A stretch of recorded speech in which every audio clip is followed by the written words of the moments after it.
You're listening to Nonpartisan Hacks, the politics and policy podcast where we talk about good government from the local level on up. I'm Joel Grenz, a City of Parksville councillor. And I'm Sean Wood, also a Parksville councillor and 2026 mayoral candidate. Before we get going, the usual disclaimer that the views we express here are our own and don't represent the City of Parksville or any other governing body. Genuinely one of the more boring things we say each week, but here we are. And that's why people tune in, is to listen to our disclaimer. Today's guest runs two governments at once, which already puts him ahead of most of us. John Jack is Chief Councillor of the Huu-ay-aht First Nation, a modern treaty nation on the west coast of Vancouver Island, and he's also the elected chair of the Alberni-Clayoquot Regional District. John, thank you so much for making some time for us today, and welcome to Nonpartisan Hacks. Oh, thank you for having me. So I didn't say your traditional name, but maybe you can... So in my language, it's, I'll say it how I'm supposed to. So Uklama, which means my name is Sayaačatḥ. So Sayaačatḥ means a man from the high place, which isn't really supposed to be abstract. It's supposed to be someone who lives on a cliffside. So literally. Yeah, literally from a high place. Yeah. So my family, we lived on cliffsides that were facing the Pacific Ocean and facing south. And part of our duties, other than being seal hunters and fishermen, was to watch the approach to see if anybody was coming. Okay. So I think that's how it was explained to me, at least. Okay. So we'll see. So kind of look out. Yeah. Well, you are also figuratively in a high place now, being chief and chair. Yes. So what... Maybe get us a little bit of an explanation of your roles there. Well, I am the elected chief councillor of the Huu-ay-aht First Nations. So this is my first term as chief councillor. And we're in a treaty government since 2011. But I've been a member of council for Huu-ay-aht since 2009. So since before the treaty became effective. So around the time negotiations on the treaty itself ended. Part of the reason why I'm a member of the regional district is because our treaty grants us access and membership to the regional district itself. So Huu-ay-aht First Nations, alongside 3 other First Nations, have a single voting seat based on population at the regional district. So I'm not just the chair of the regional district, I'm Huu-ay-aht's director. And so I've been sitting there since 2012. And I've been the chair of the regional district since late 2016, but it was like December back then when we were still on 3-year terms. Mm-hmm. But I just counted from early 2017 because it's easier to count. Sure. Yeah. I go for easy counting. That's great. 9 or 10 years you've been the chair of the regional district. Yeah. Okay. Yeah. So, working on 10. So it doesn't line up exactly because I was appointed. No, well, kind of does. Yeah, it works out. Sure. So a lot of people understand what kind of local government configuration is. There's a mayor and their councillors, and they kind of meet at these meetings, and the mayor says a bunch of stuff. But how does it? You taking notes on my for if you become mayor? Detailed notes. Instructions like, here's how you do it, Sean. How does it? Can you help people understand how it works in First Nations government? Understanding there are obviously a range of different styles and approaches and all that, but maybe from your perspective. Yeah, absolutely. I'll start with where we came from historically. So First Nations started with traditional forms of government, which were usually hereditary systems, either based on patriarchal families, like they are on the west coast of Vancouver Island, mm-hmm. or matriarchal houses, which exist in other places on Vancouver Island as well. Clan systems exist as well, but not on Nishanos. It's just I didn't realize. Sorry, there's patriarchal and matriarchal within Vancouver Island itself. It seems to me, and I am no expert, but the Northern Island seems to have a lot of women traditionally in charge of most things, which leads me to believe that might have been the natural state of things. But I do believe that their system isn't just matrilineal, but also matriarchal. That is a speculation on my part, but given the number of strong female leaders in the Northern Island area, I think it tracks. Mm-hmm. Yeah, but we are very much a patriarchal system, or used to be traditionally. Things are changing now. We see a lot more hereditary leaders on the West Coast being women now, which is definitely a generational change, something that happened, with our generation and younger. I think we're all the same generation. So that's kind of the traditional part.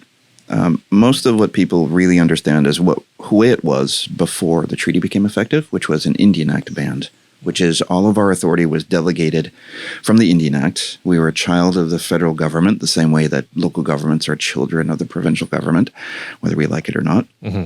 And a lot of our authority was based on just those rules.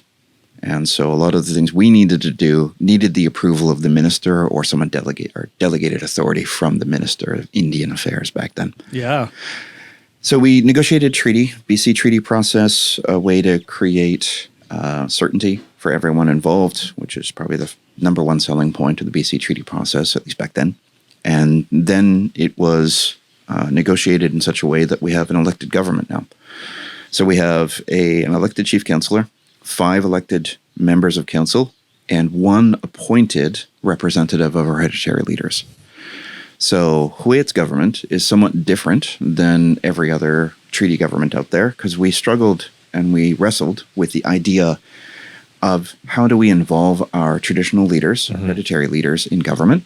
And we settled on having 1 representative appointed from their number or whoever they want to appoint, technically, to sit as a member of the executive and as a member of the legislature.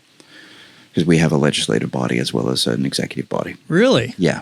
Yeah. So we have a full-on, like, these are the 3 branches of government. Wow. Plus the hereditary, plus a people's assembly.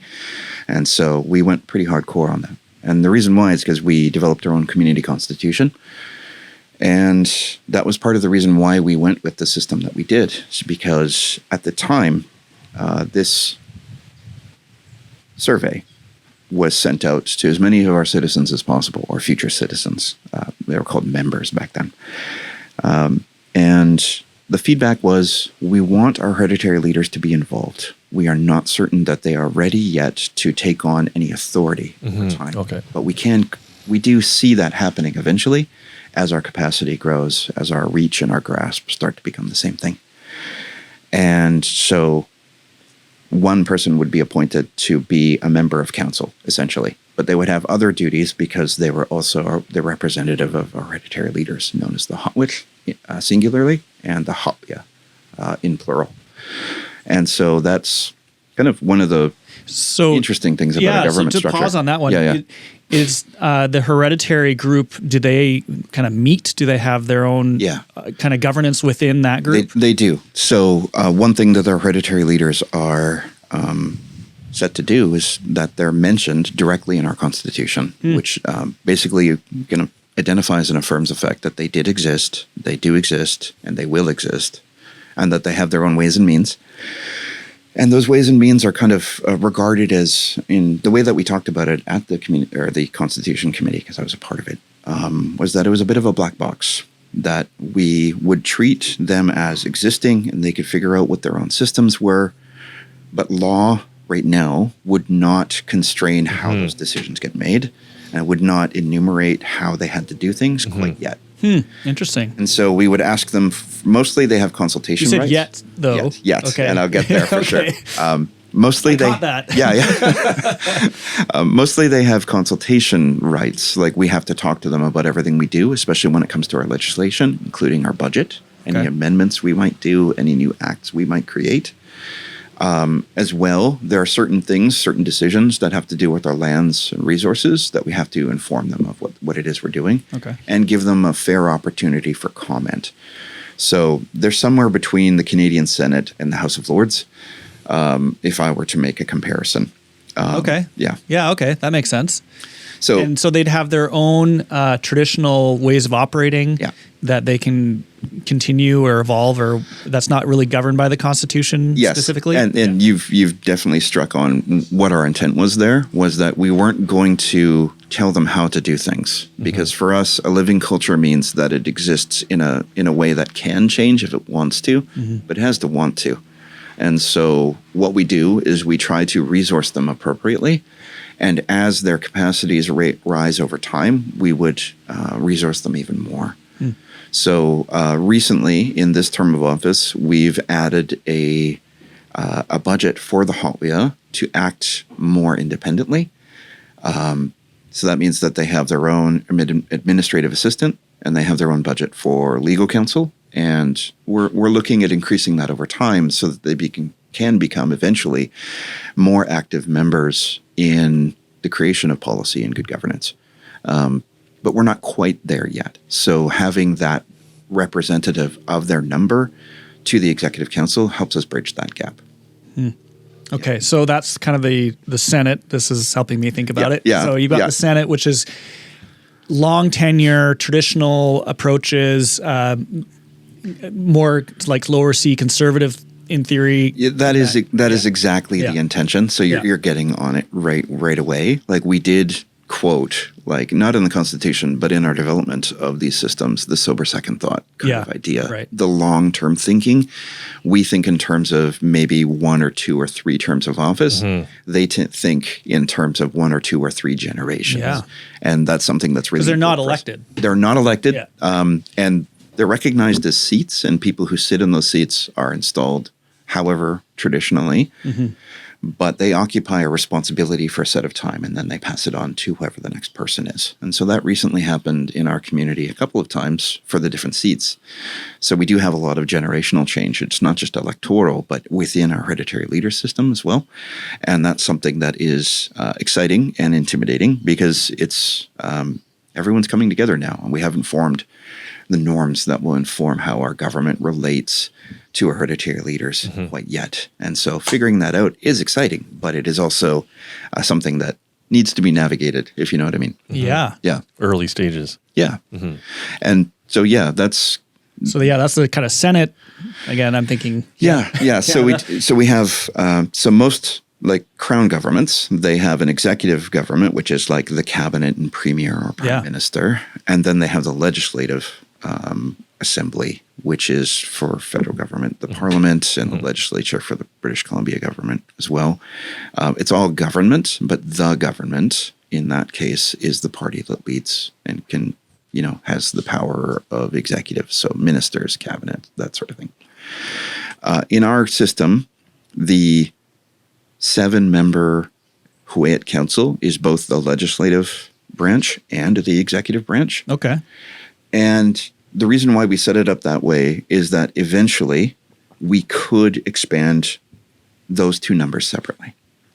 Eventually we could have a different number of legislative members than we do executive members. And so that would create a bit of a legislative authority within it. Some of the natural ideas is that we would grow the legislature according to our population, but keep the executive the same number, because the old formula under the Indian Act was you'd have 1 member of council for every 100 members. We're upwards of 900 members, or citizens in our case, but that is strange for us because a lot of our citizens live away from home. And so we don't want to have 9 or 10 members of council when that's a significant percentage of our community. And so what I'm in the community that is living on our territory, but also people who live just on the island and that sort of thing. So there's relationships there. There's kind of an urban-rural divide. Yeah, right. Yeah. And so we manage that in such a way where we're going to keep the executive the same number of people, because if it gets too unwieldy, then you suddenly have 20-something ministers, and it's not useful. No. We're all ministers. Yeah. Everyone's a minister. Yeah, exactly. But the other thing we could do as well is make our hereditary leaders legislators as well. And that could involve them in government in a meaningful way, not just through consultation. Yep. But that's something that can be for the future. We have an amending process within our Constitution, which is a fairly high bar, but is still something that we view can be achieved over time. And so that's one thing that's kind of exciting about being at the beginning of a community when we have a Constitution. I was directly involved in the drafting of the Constitution. This is like the founding fathers in the United States. Yeah. John Adams, or what are the names of it? John Adams. And, all having their writing letters to each other. We had someone who was half American, a lawyer that was helping us on the community constitution. And so we would have long chats about those kind of things, how those governments were nerdy, but super formed. Cool. Yeah, right? Because it has to be done consciously. Yeah. It wasn't just done more organically like the British system was. Right. And so starting with the king and it's all that, it's somewhere in between for us because of our hereditary system beforehand. And so there is a natural, I think, friction, but it is a constructive friction between those two kind of legacies. And so we're trying to form those two things. So Huu-ay-aht has a motto, and it is ancient spirit and modern mind. And so the idea is that it's not either, it's both at the same time. And then that juggling is what's the challenge of modern governance, and doing it in a way that allows us to be compatible with the modern world, but not really lose sight of who we were. Yeah. And the friction comes in because it's determining who we were and where we're going. But that's politics, and that's okay. Right? That's the whole why thing, yeah. That's why we negotiated a treaty, so that we can have our own problems and let them be our own problems and resolve them or not. So you mentioned a constitution, and you just said the word resolve. Yeah. So when you have the legislative body or the government doing certain things that could be seen as contravening the constitution, Yes. who oversees that? So we have something that we used to call the Huu-ay-aht Appeals Tribunal. Okay. But now it's just called the Tribunal, or the Huu-ay-aht Tribunal. And it is actually set up to be two things: an administrative tribunal that we rarely use for that purpose. So if there are errors in the implementation of laws, then they could review that and prescribe some sort of remedy. But it is also like our Supreme Court. Okay. And so we have a Supreme Court function, and that Supreme Court function has been used over time. Okay. And so it's not just a place where we determine whether or not the laws we create or the actions we undertake are compatible with the Constitution. I mean, that's one of their primary functions. It also holds elected members of our government accountable for when they contravene the code of conduct or other things. And that's happened a couple of times now. So our people do see our institutions working. They're still very young, and therefore there's a lot of consideration about how those institutions should work. Yeah. Because there's fears about it being colonial in nature because we're fusing the modern with the traditional. Yeah. And so there is a balancing act that we need to take.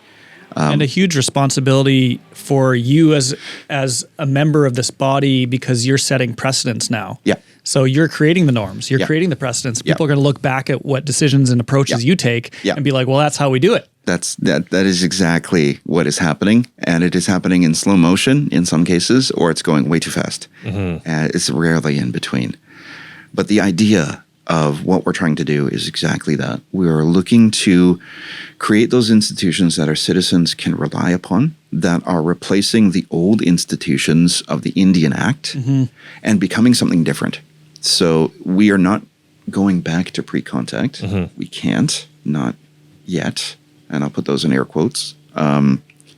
But we are becoming who I think we should have been if things were different. And that's kind of how I frame what it is we do as a government, what it is we do as a people, because we're trying to become the institutions that will take us into the future, not just now, not just for the next 20 years, but like forever. And so if we're doing that, then we have to look at those institutions with that long view as well. And so the core of our identity is our connection to the land and our common origin and our history, our culture, our language, our stories, our core values and beliefs. And so our hereditary leaders are at the center of that, and therefore they should be involved. And so that's balanced with the understanding of needing to be flexible, needing to respond to the challenges of a modern economy, of changing technology, and so on and so forth. And so it's very messy, but it is exactly what it is we need to do. You can't get through this without doing work. And what we argued for in the pursuit of treaty was the right to do the work, even when it sucks. And that is why what we do is so important, at least for our community, and why everyone who's been on government has taken it quite seriously, because there are consequences for all of our decisions. It is absolutely tedious, but consequential, everything we do. And so that is by design, because, as has been stated, government should be boring. But it is rarely, especially in the first generation. The goal is boring. The goal is boring, and then we'll get there. And so that's what's exciting about treaty government, is that we are at the founding of a new government that has powers and abilities and possessions over and above that of a local government, and probably approaching something like a province. Yeah. But it aspires to be a nation in that kind of Benedict Anderson kind of academic way of, it is an imagined community that comes together that is, self-identifying, but also externally recognized. And there's a tension there within Canada, but it's not something we've had to deal with so far, because we're just so focused on making sure we create the institutions now that will carry us into a future where that question may be asked. But we don't have to worry about that right now. We have to worry about kind of moving the needle. And that's something that's important for me as chief councillor, is that, I view our responsibility as helping to enable and actually do the work of catch up and keep up when it comes to socioeconomic outcomes. And that's a tall order, because, we have to grow faster than our neighbors in order to even catch up to them when it comes to kind of end opportunity and maybe even end outcomes, depending on how you measure it. And that's been a tall order. It's something that we're kind of turning over every stone and doing everything we can, understanding that we're limited by kind of our labor and our access to capital and all of the things that we're all already constrained by. And so that's what makes treaty government exciting. And so that's why we're kind of involved that way, because it's kind of a natural progression from the Indian Act and from our hereditary leadership before contact. And so what we become now is kind of us choosing our place within British Columbia, us choosing our place within Canada and Confederation, however that may look. And that's what makes it meaningful, I think. Yeah, it's really interesting because we have obviously the different systems within Canada. So we have municipalities, regional districts in BC, counties, other places, other provinces, and provinces and the Canadian government and how all that works. Interesting to add this other piece now, which would have been previously part of the federal government, and you're talking about sort of being children, and it's all part of the Indian Act. Yeah. But I can see an interesting future here where if this model takes hold, that there's a whole new relationship within Canada that could form. Yes. So the relationship between Indigenous people and the Crown is something that goes back to before there was a BC, before there was a Canada. Right. And the Royal Proclamation of 1763 of King George III, before he went crazy, was something that really does serve as the foundation of the relationship. And that is markedly different than the American experience. It is markedly different than the Spanish experience. And so informed by that, that means that Indigenous peoples and their inherent rights were kind of recognized and established well before any of this. And that serves as the kind of legal foundations for First Nations place in Canada.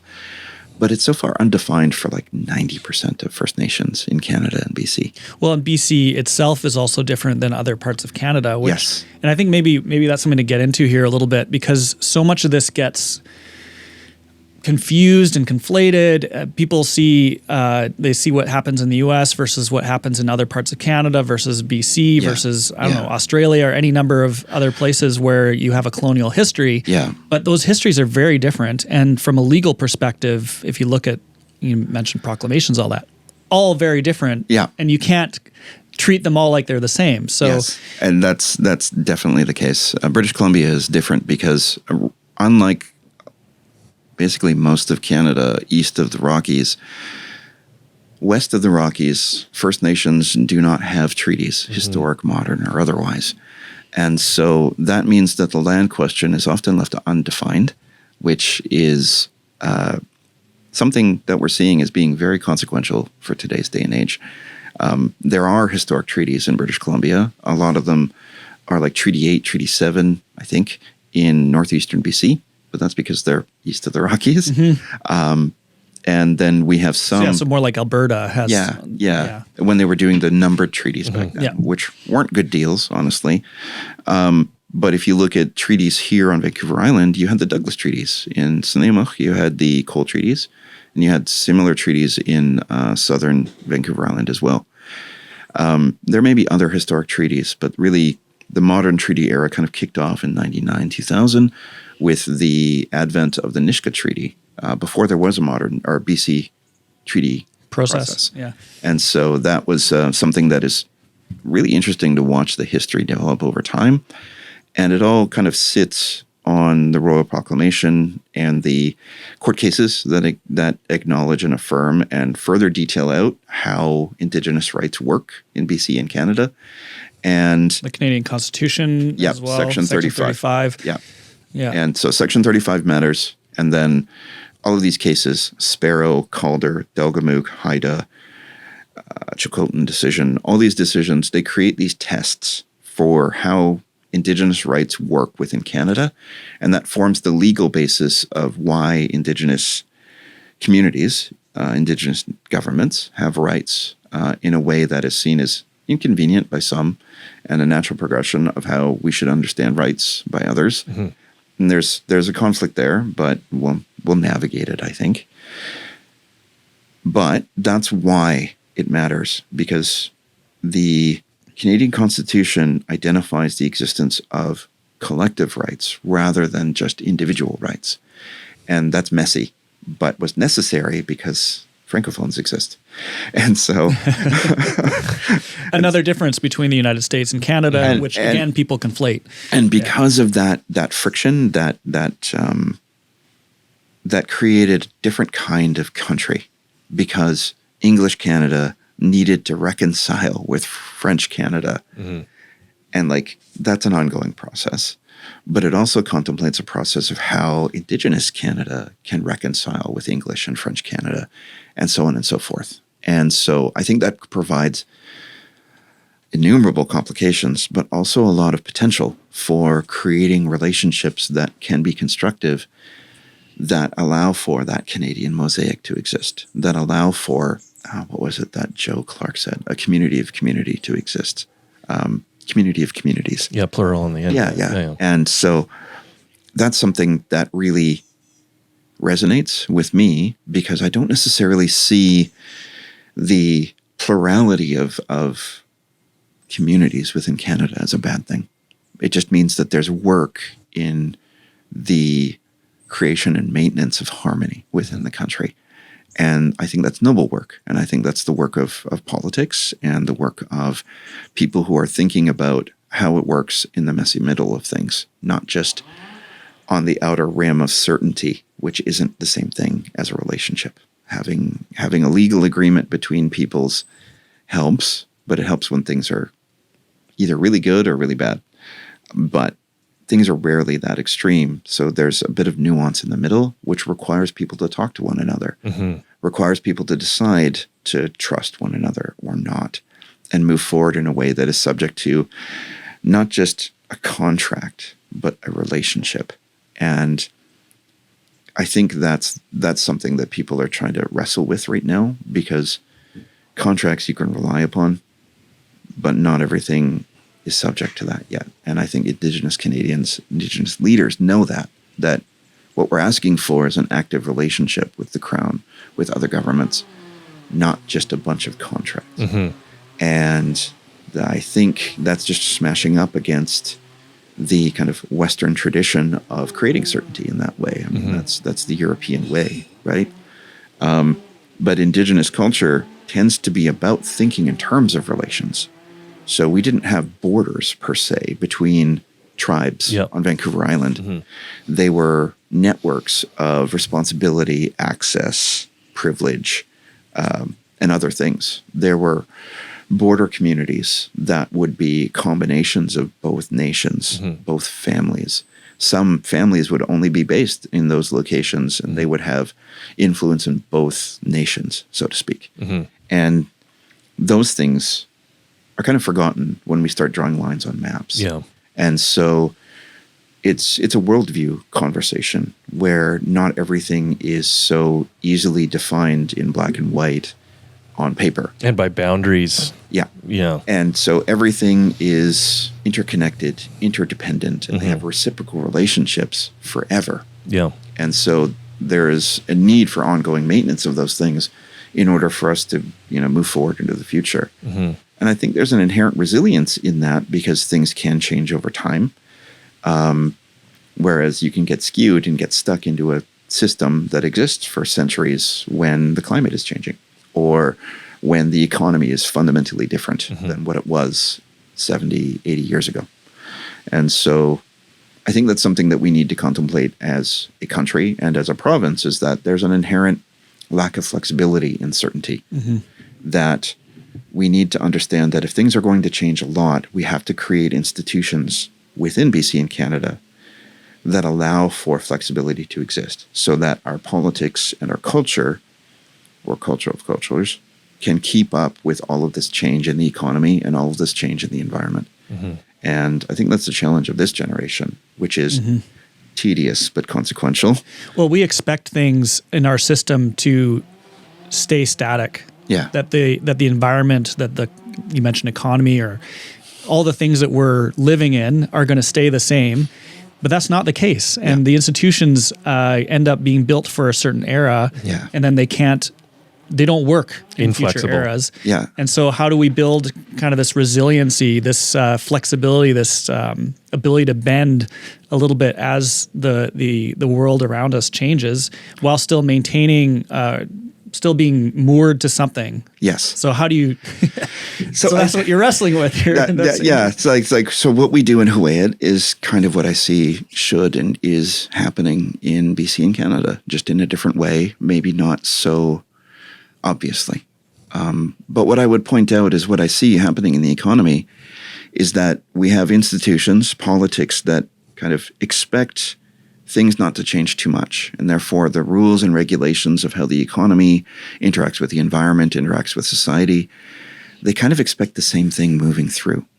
But the key to creating wealth in the modern economy is having that inherent flexibility and ability to capitalize on opportunities as they arise. Adapt automatically, adapt in ways that are not contemplated by solid law. And so when you have laws that don't contemplate that change over time, if you don't build in that discretion, then what you find is that the economy gets skewed because the rules of the game are not keeping up with the techniques used within the game. Too rigid. Yeah. And so I think that's why you see so much, monopoly-based kind of, and I don't mean the game, I mean economics. Kind of things are becoming monopolistic. Game of life. You see concentration in a bunch of our economy. You see telecoms in Canada. There's only 3, really. You see natural resource companies concentrating everything. It happens in fishing as well. It used to be that you'd have a mosquito fleet of a bunch of, 30-foot boats going out there, getting what they can, feeding a family. Now they're corporate. Now the boats are 100 feet long, and they process the fish on the boat. And you see this everywhere. And so shout out to Jamie Pattison. Yeah, exactly. But for me, that is because our politics, our regulations do not keep up with the innovations of the economy. I think sometimes that's on purpose because people want to advance their own lives as opposed to as also advancing society. And I think that's a challenge of our society, is trying to advance both, making decisions that aren't just optimal for the person, but also optimal for the system. I think the problem is we don't always feel like we're all together within the system. And that's the difficulty I see the rest of Canada and the rest of British Columbia struggling with Indigenous rights and title, is because they see Indigenous communities and leaders and governments as not existing within Canada in the same way that everyone else is. I'd be interested to have conversations with people like that about French Canada and where they see that. Sure, of course. But that's something that needs to be tackled because it is undefined in BC. And therefore, it kind of makes sense for everyone to make decisions that are optimal for themselves, but sometimes result in misunderstandings or skewing how our politics works, skewing how our economy works. And so we need to think on that. We need to think on where can we actually talk about the relationship building, not just the things we want to do and must do and so on and so forth, but how are we going to get there without necessarily upending everything else? And that's a tough conversation because it goes both ways. And sometimes I think that's what we're not doing, is identifying the issues that Canada or BC has with the decisions that First Nations leaders make and why. And on the other side, understanding that there are decisions that First Nations leaders need to explain further because intent matters. If someone within your community thinks you're going to do something that'll hurt them, they will do something to defend themselves. Sure. So maintenance of the relationship goes both ways. And so stating intent matters a lot, which is why I love the treaty process, because it allows for everyone to really see it coming. It's not something that happens as a result of a trial. A court case, yeah. Yeah, that Judgment. just comes down and changes everything in one go. A treaty is negotiated. It's well understood by the people who are at the table, but it's also better understood by the people that they're reporting to. And so I think for me, rather than relying on court cases to enact change as an Indigenous leader, I'd rather sit down at a table and talk. Talk about how I understand the person across the table from me. And I expect that person to explain my interests to me. Yeah. And then we correct each other. But if you take that, what you're talking about there, to kind of a very simple level, and thank you for managing our tablecloth, I appreciate that, is that if you have a relationship, say you're in a marriage that falls apart, do you really want to take that to court? Like, no one's going to win in that situation. Everyone's rolling the dice on that situation. I mean, the lawyers do well, Joel. Oh, true, actually. Good point. Yeah, and that's something that I actually will acknowledge. That is, I think, a valid criticism, is that over-reliance on courts does lead to not a great relationship afterwards. No. What I would say, though, is that my target, and I think the target of anyone who's thinking about this in an honest way, is that the goal should be to never get to a point where you're contemplating divorce, right? You let it go too long. Yeah, you can't let it go too long. We have to do things to actually address the concerns that are raised, but it needs to be reciprocal. It needs to be reciprocal. It needs to go both ways, right? And so I'm very much in agreement with that. That's why I support treaty. That's why I support the kind of relationship building that we must create, because the alternative is awful. The alternative is adversarial, and the alternative doesn't end up well for anybody. It's wasted energy, wasted resources, wasted potential. And we can't afford any of that, especially in a changing global political, economic situation like we're in. And here in this province, we kick the can down the road on those treaties. Yes. And then we see Cowichan decision or other decisions that have to come from the courts, because we got to kind of that kind of breaking point where, the judge is like, well, based on what I see, it's this. Yeah. And, you guys have been kicking that treaty process down the road instead of, coming to the table. And that's something that I think everyone must acknowledge at that point, is because the can was being kicked down the road since before the Constitution of Canada was patriated. Right. But it's something that needs to be addressed in a real way. I agree with the notion that resourcing reconciliation should be put in the place where we're actually getting progress. And I see progress as being based on negotiation rather than court cases. The problem is that I cannot fault the leaders of Indigenous communities elsewhere choosing court cases because they feel as though they'll be more successful, or that the relationship has already gone too far. The other way didn't work. Yeah. And that hasn't worked. Yeah. And that's the difficulty, is that we're navigating Indigenous communities in a way that expects kind of similar decisions out of the same input, but it's way more nuanced than that. That my community chose to pursue treaty, partly because we were pragmatic, partly because we had things we wanted to achieve, and that we were comfortable with negotiations. Other First Nations have had different experiences, different leaders who take them in a more adversarial way, that they're not willing to negotiate, but rather they want to create leverage through the court cases. And we have to navigate that as being different than how we're portraying First Nations in BC and Canada today. We kind of paint them with all the same brush, but the difference between my First Nation, which is heavily invested in forestry, explored and actually gave consent to an LNG project back in 2014.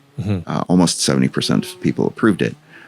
Our community is markedly different than those of the coastal First Nations group, which are ardently opposed to energy projects and that sort of thing, right? And that's okay, but we're different.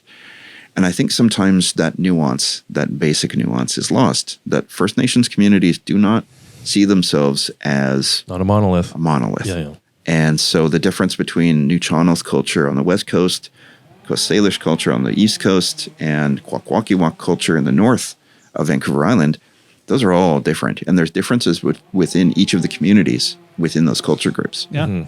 And that's just Vancouver Island. I haven't even talked about anything south of Duncan, which is different in and of itself.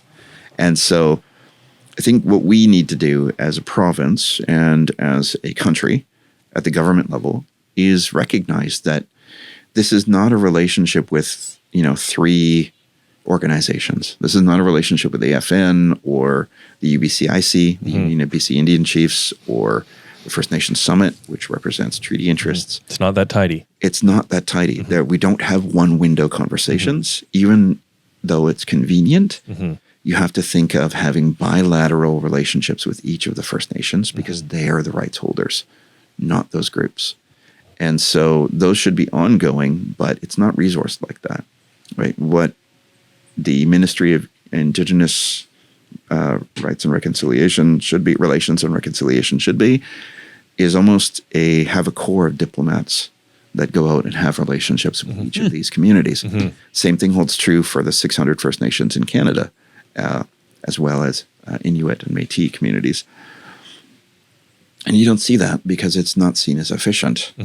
It's complicated and messy. Yeah. It could be slower, but maybe it would be faster. That's the thing, is that in order to do it right, you do it once, right? And so what we're seeing is that we have to do these things twice or three times over when going slower and focusing our attention and resources on the process, getting it right the first time may actually end up being cheaper over that generation. You might get to your destination sooner. And I think that's what's necessary in our community, or in Canada and BC, but we don't necessarily do that. And I think we should. I think we should put faith in our ability to have diplomatic relationships. And I mean that in a capital D and a lowercase d. Like, just let's be better to one another. Let's talk about the issues as we understand them. Let's listen to each other about what we think the problem is. And then once we come to an understanding of how we view those problems, then we can actually solve them based on the wizardry of diplomatic negotiation. At the end, these are communities that are built out of people. There's people. Yeah. Whether or not you're First Nations or not, they're people. Yeah. And when you put the people in the room, and if you put the right people in the room, you'd be surprised what you might come out with. I would point out that very often court cases result in the judge saying, yep, you guys should have this conversation. Go into a room and talk. And either that happens or it doesn't. But what I don't always appreciate is the fact that when a judge tells you to do it, it's kind of the extension of an adversarial relationship. Yeah. Right? And so I think Indigenous communities and the rest of Canada and BC should be thinking about this in terms of, do you really want to start the relationship or restart the relationship in an adversarial way? And the problem is, the answer is yes, on with every party, because that's where you're at, and that's tragic. Is this because there's a feeling that there's like a zero sum kind of relationship where? I think so. Yeah, both sides feel like they have to fight for the pie. Yes, that is a huge concern. I think people, especially when things get tough, like the era we're in now, starting with 2008 and then going into the pandemic, and now with these geopolitical changes, the inflation that happened everywhere, people are scared. And when people get scared, they get zero sum, like you say. Yeah. And so that means that in order for one group to feel safe, they might have to take from another. And the problem is both sides, in this case, are thinking the same thing about each other. And that's not a great outcome. That's how tragic things happen. In Canada, it's going to be slow motion and mostly in court. But it is something that I want to avoid at all costs because it's so inefficient. It is so ineffective at actually helping us navigate the problems we have that are going to be more important. And so we need to get into a room and chat. We need to get into a room and learn to at least not distrust one another. But getting people to do that is an uphill battle because it's very easy to take advantage of those concerns. It's very easy to be the opportunist who stokes those fears because our systems are set up to resolve those problems in ways that are sometimes skewed. And so I think that's the job of our leadership and our media. And we don't talk about the failures of the media nearly enough. So thank you for doing what you're doing. Media here. Yeah, new media. But we don't talk about the fact that we need to assuage fear by opening dialogue and having people understand what are the intents of the people involved and how do we get there together? Do we agree on what the problem is? And how do we move forward in the future in a way that is acceptable to most everyone? Yeah.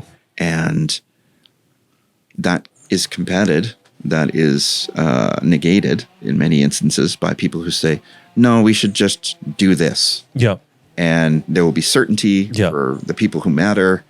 And that really creates rifts in the community. And the problem I have a very simple answer. Yeah. Silver bullet. Yeah. Forget about this conversation stuff. You're excited for a second there. Thought that I had it's like, oh, no. They're only fake ones. There aren't real ones. The real ones are what you're talking about. And that's the thing is that it's what I'm proposing is annoying, tedious, rife with problems, rife with people sitting in the gallery saying you're not doing it right. But it is really the only way. The only way out of any of this is to go through it, not to go around it, not to go undermine it, not to blow it up, but rather to go through it. And that's something that we're just going to need to do because I don't necessarily see things changing on either side. No one's going anywhere. And a lot of the problems that we have, once we get into a point where we have more certainty, as you can see with my community, is that we address those problems in many of the same ways.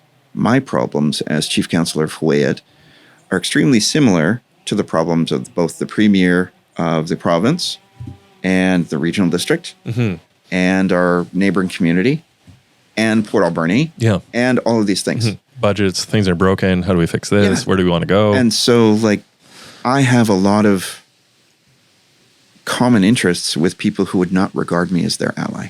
For instance, I think we should do much more in helping the forestry industry. And so that means that I have a lot more in common with the North Island than I do necessarily with the South Island. Sure. But it's one of those things where we just want to be a voice in that chorus to find solutions. We have more tools available to us than a local government because we're a treaty nation. We can draw down powers that are more like a provincial government, but only within our treaty lands, not necessarily our whole territory. And so we need to work together with other interests in order to move forward in a way that makes sense for us. So we have relationships with local government. We have relationships with local business. We have relationships with other First Nations. And we're trying to coordinate together to move together in a way that we actually see changes in the economy, changes in the regulations for forestry that are acceptable to people to keep things moving. Find some common ground, people in a room. Yes. And so I take signals not just from what is important for my community first and foremost, but also the look, especially when we're talking about forestry, if the people who run the paper mill are going, we're pretty close to shutting down if things don't change. Yeah. That paper mill is in my interest because it employs Huu-ay-aht. Yeah. Or provides opportunities for Huu-ay-aht businesses. We need fiber. We need fiber. We need value-added operations. And if those things don't happen, then the economic opportunities and economic potential that's available to my community and others diminishes. And so we need to act in concert with a bunch of people, with a bunch of interests, with a bunch of businesses. And we try to do that because we want to signal to others that First Nations aren't a monolith and we're not opposed to things. We shouldn't be defined by what we're opposed to.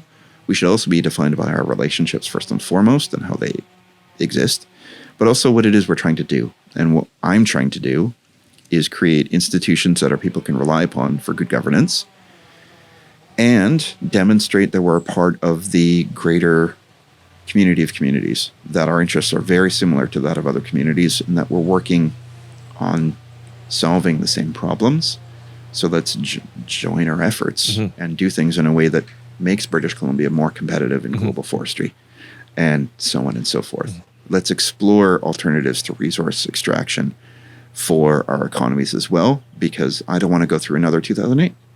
Yeah. I came into government in 2009, where our forestry company was losing between $1.5 and $2 million a year. It turned around where we were making about that every year and more here and there when things got good. We're coming back down. But it feels like the reason we're coming back down isn't economic, but political. And the political and legal problems that are arising in BC feel like own goals. They feel like things that we're doing to ourselves. And we just need to get into rooms and settle them out, at least with the people who are willing to do so. What would you gave some concrete examples of things that could be done, like the idea of having a diplomatic corps that would go out to the different First Nation communities. What else would you say to a provincial government? It's mainly provincial government that would be working on this. What else would you say to do this? I think being able to gather information from First Nations more reliably and more responsively and in a proactive manner is the first step. I also think that First Nations rights, title, and conversations, interests, negotiations, they should be contemplated not just within the Ministry of Indigenous Relations and Reconciliation. They should be treated like boring things like HR and finance, where they're considered in every ministry in British Columbia. That the Indigenous question should be contemplated and acted upon in every ministry, from finance to transportation to forestry to walrus, walrus everywhere. That those things should become. Are we listening to forestry right now? We are. Forestry happening here. And children and families and so on and so forth. And having those things matters because if MIR isn't if the Ministry of Indigenous Relations and Reconciliation, MIR, if they're not so busy trying to educate their own ministries, like their own siblings, about basic things, then maybe we can make progress. And so it feels like more work, but it's work that will save work in the future. And I think that's something that needs to be done.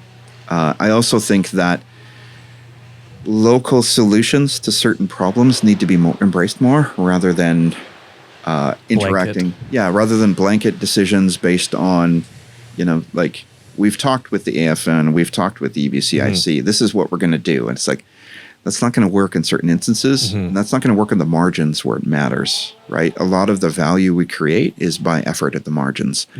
And sometimes those policies are developed with a consensus basis, which sounds good at first. But if you think of the problem as being this big, but only so many people agree that the problem is that big, or the solution is that we should do. But if the problem is only this big, then everyone can agree. But suddenly you have a gulf of what you need to do and what everyone agrees we should do.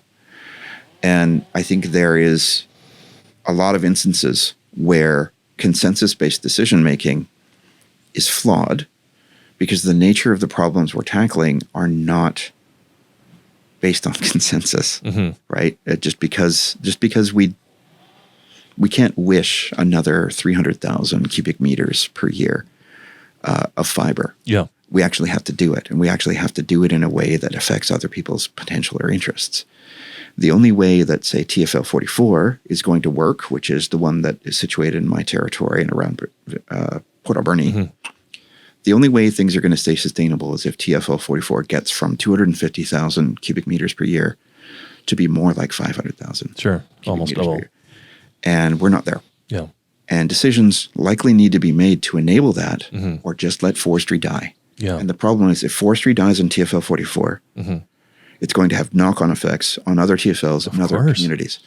What we've seen in Chemainus, what we've seen in Campbell River, what we've seen in other communities is going to happen. And You're talking about mill closures. Yeah, mill closures for the most part.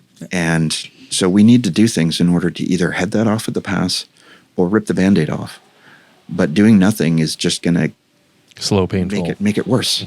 And so I think we can do things to make forestry acceptable to most people, but it's not going to be acceptable to all people. Therefore, decisions need to be made that take that into account.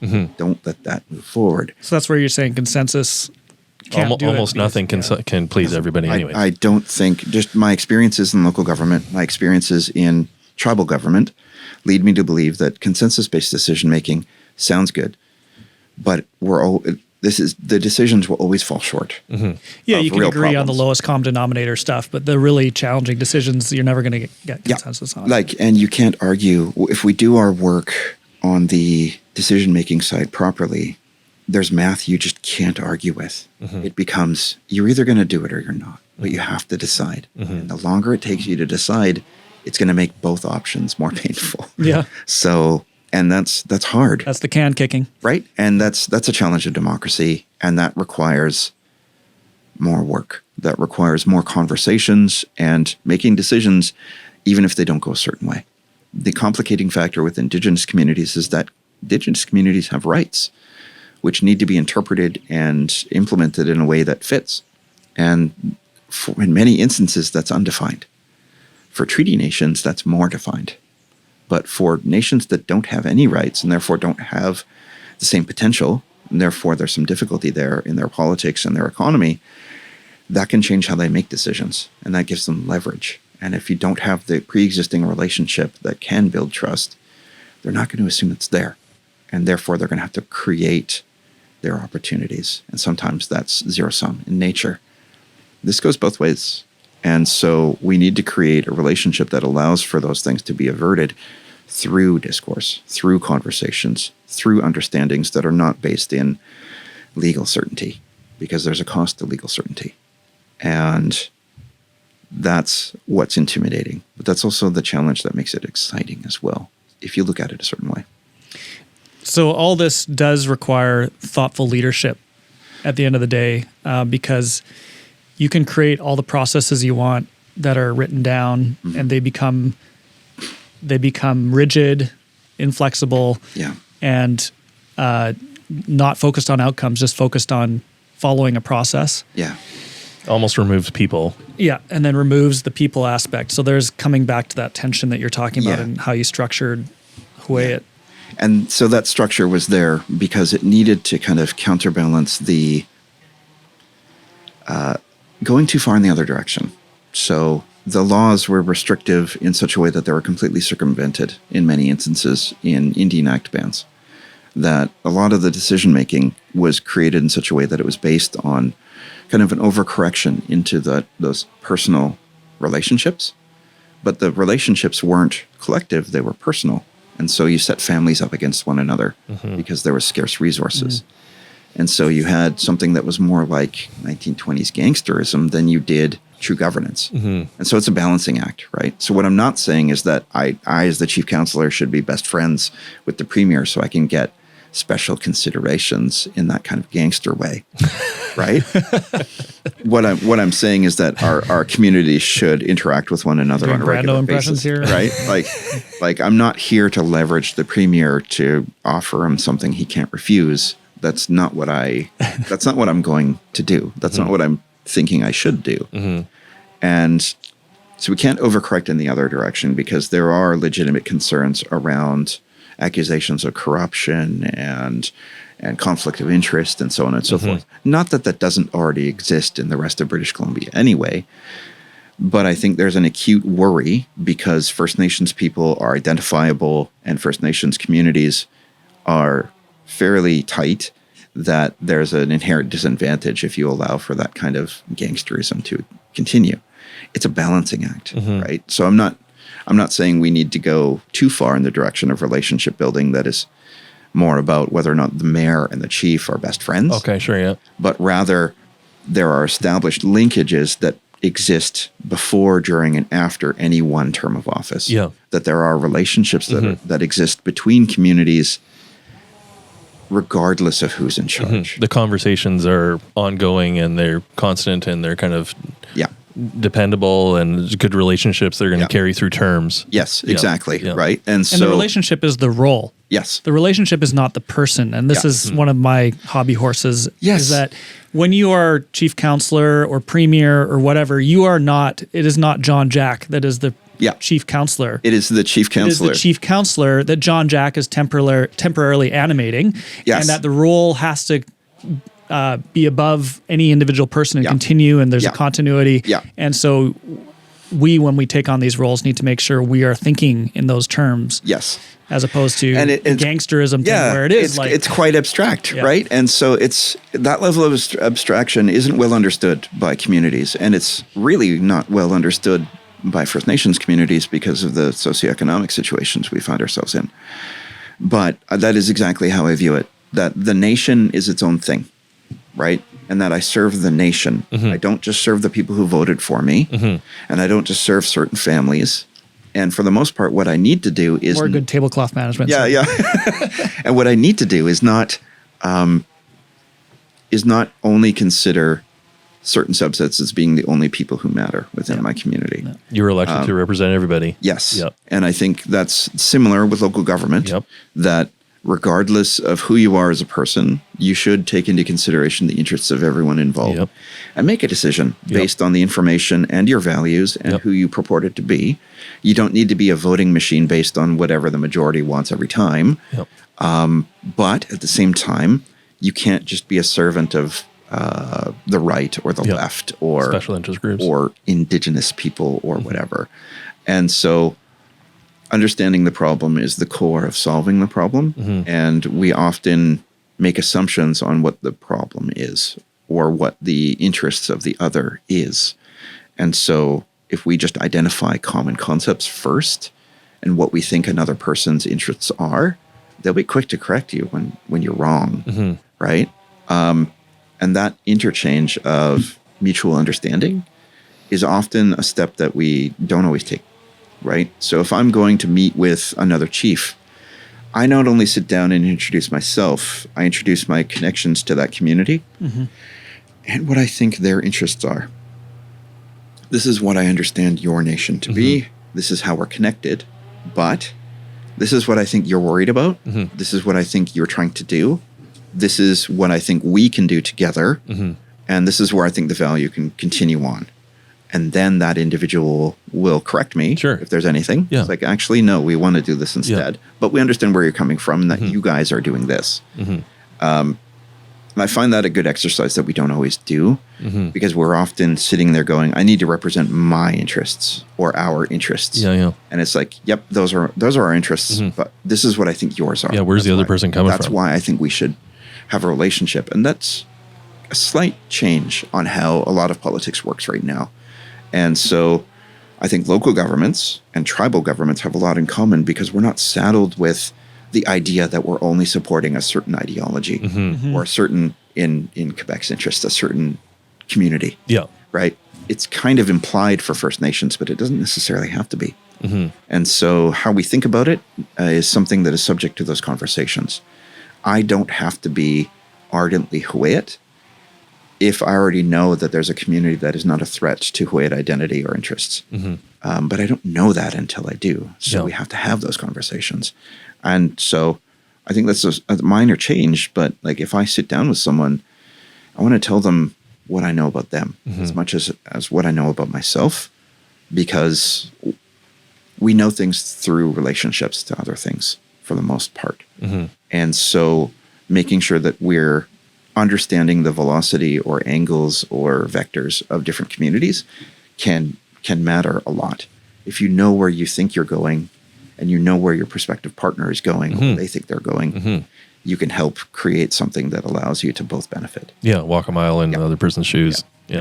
So. Oh, well, I think we could go on for quite a while on all this, but this is really interesting, and I appreciate the thoughtfulness that you bring to the roles that you hold. And I think more leaders need to bring this sort of approach of empathy, walking in the other's shoes.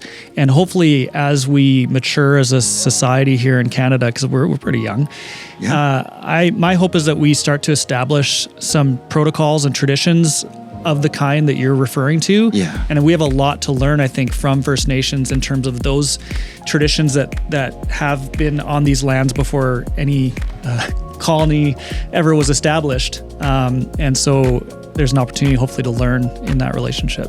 Yeah, absolutely. I think this is something that we can all work on and do well together. Like I said, no one is going anywhere, but we can mutually recognize where we're from and move into the future together. And that's going to start with talking, even if it's uncomfortable at first.